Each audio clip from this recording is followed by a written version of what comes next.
सुनीले काना सरवड़ी धाना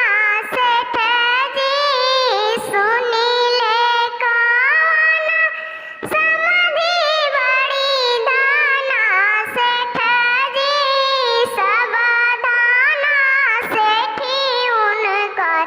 आंगन में निकल बजी, सब धाना सेठी उनकर गा